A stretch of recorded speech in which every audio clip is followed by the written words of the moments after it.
Hello and welcome to Ellen Ruth Soap. I'm Ellen and today I'm going to be making a coconut milk soap using this coconut milk and it's guar gum free, and that's kind of important making soap because guar gum and any additives in there can speed up trace and just throw off the soap. So this is a guar gum free pure coconut milk, which is wonderful in soap. It makes a really bubbly lather. It's good for your skin, all the good stuff. For the fragrance today, I'm going to be using Spiced Chestnut from Wholesale Supplies Plus, and this is a toasty, yummy fragrance. It's really good. And I was thinking, chestnuts are kind of brown, and I don't know. I was thinking of a color scheme. So what I came up with are these three colors. I'm going to do sort of a, I'm not sure, I'll probably just do an in-the-pot swirl and just make it swirly and beautiful. So I've got Magic Mushroom, which is a really pretty, just toasty brown with a little bit of shimmer to it. And then I have Firefly Yellow, which I thought looked really beautiful with the brown, and Fire Cider. It's a sort of, it's in the red tone with a orangey, it's almost an Adobe type red. So anyway, I thought these three colors just swirled together with this toasty fragrance and the coconut milk. It just sounded scrumptious to me, like skin food. Really good. So I'm going to get everything pulled together, and I haven't decided what I'm going to do on top yet, but you're coming along with me. We'll find out when we get there. And get everything pulled together, get my hair pulled back, and let's make some spiced chestnut soap. So I've got everything ready to go for our spiced chestnut here, and in my lye solution I did a very steep water discount to compensate for the coconut milk. So this is just the oils, and I'm going to go ahead and add my additives in here. I put the fragrance in here, and I'm going to put the coconut milk in here, and then we'll get that blended up really well, and then we'll add our lye solution with the steep water discount.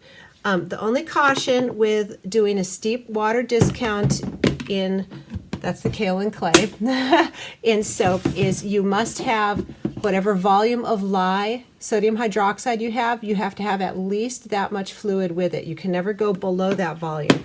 But you can go down to 50-50 split is the lowest that you can go. And I didn't quite do that, but it's pretty close because I wanted as much coconut milk as I could get, and I didn't want to mix it with the lye for any discoloration. So, all right, there is my colloidal oats kaolin clay. And now I'll go ahead and add in my wonderful, rich, creamy coconut milk, which makes a beautiful soap.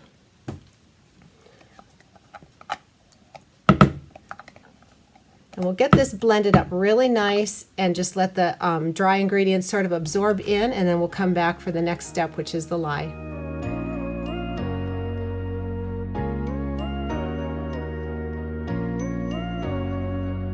All right, it's been a couple of minutes. Everything's really good and absorbed and saturated in here. And I like to do that so that the dry ingredients do kind of plump up or absorb in, like I say, but also so they anchor in when I add the fragrance to my oils. I like to do that also.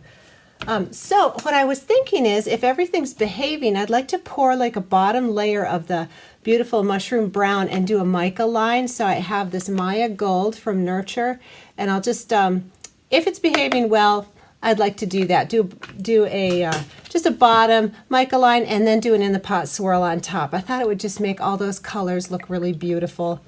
So we'll see how it's behaving, and we'll proceed from there. What I have is all my colors with just a little bit of water ready to go here in my buckets. So those are off to the side. And here is my steep water discount lye, which has Tussa Silk. I did dissolve a tablespoon of cane sugar in the water before I added my lye, and sodium lactate. So we'll go ahead and get this hand stirred in before we pour off for our colors and our base and all of that. Give it a hand stir and just kind of get a gauge on how things are behaving. This is such a nice smell. It smells nutty and warm and toasty. It's a very just beautiful smell. And it does say that it discolors to a light yellow, but I think that would actually look very attractive with the color scheme that we have, sort of fall warm colors. So a little bit of yellow tint to it will be just fine with me. It's looking kind of brownish here, but that can be just the sugars in the coconut milk reacting with the lye. So I'm thinking that that's probably going to lighten up a little again, but I'm not going to add any titanium dioxide to this. I'm just going to let the soap base do whatever it does for the color. I think it's going to be gorgeous. Looks like we've got emulsion, so I'm going to go ahead and split off into my little color bins here. Let me just give it another stir here. Yeah, it looks good. Looks really good. All right, so I need more of the brown because that's going to be our base in there too. And I'll save a little for a swirl. This fire cider, what a beautiful red. It's kind of an orangey red. It's lovely, is what it is. All right, and a firefly, and that's looking good. I guess we'll pause there. So what I'm going to do is go ahead and run my stick blender in here into my brown so that I can get my base poured and get my mica line on, and then I will stick blend the rest.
All right, it's the next morning, and before I'm going to cut this, it hasn't been quite 24 hours yet. I want to steam the tops because it's a little bit dull, and I did sprinkle some mica down, and I definitely don't want that rinsed off.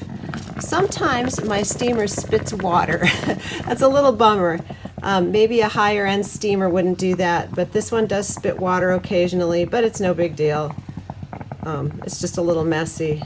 But anyway, so I just run the steamer across the top here, and it will gloss it up and make a shiny sheen on the top, which I just think adds to all the swirls. It makes everything stand out a little better. It just freshens up the look of it, heightens the colors. So there is what it looks like after the steam, and it's wet. And I'll come back in a couple of hours and it'll be dry to the touch, but it'll still have a nice gloss to it. All right, it's been a couple of hours. This is dry to the touch, and it just has a nice shine to it. So that is why we steam the tops, to just bring up the shiny beautifulness of it. And again, I don't steam all of my soap tops, but when they're simple and if they get a dullness, I really do like how it's just a little something extra that you can do. So let's get this out of the mold here and see how those swirls came out and the mica line and all of that.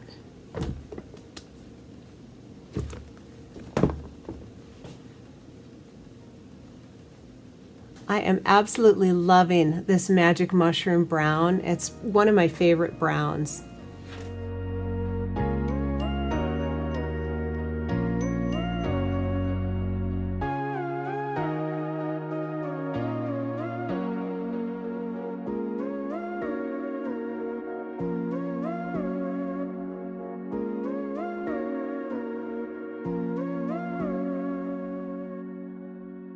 Let's get into these spiced chestnuts bars here.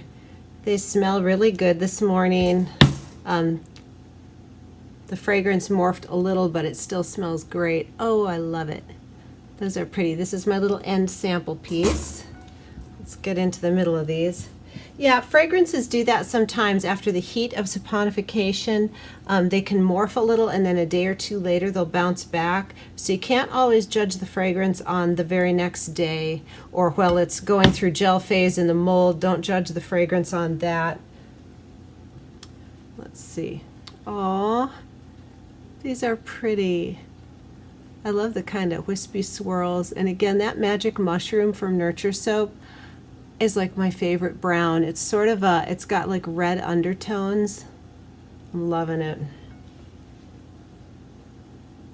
It's such a warm brown.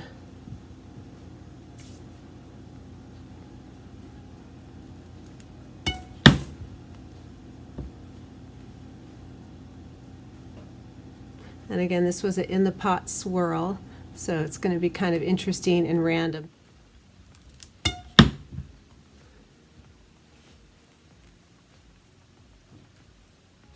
Loving these colors. And now this is the uncolored portion, and this fragrance does discolor to a light yellow, so that's going to get a little more hue to it. But I am really happy. The firefly yellow, and I just think it's gorgeous. I am loving it.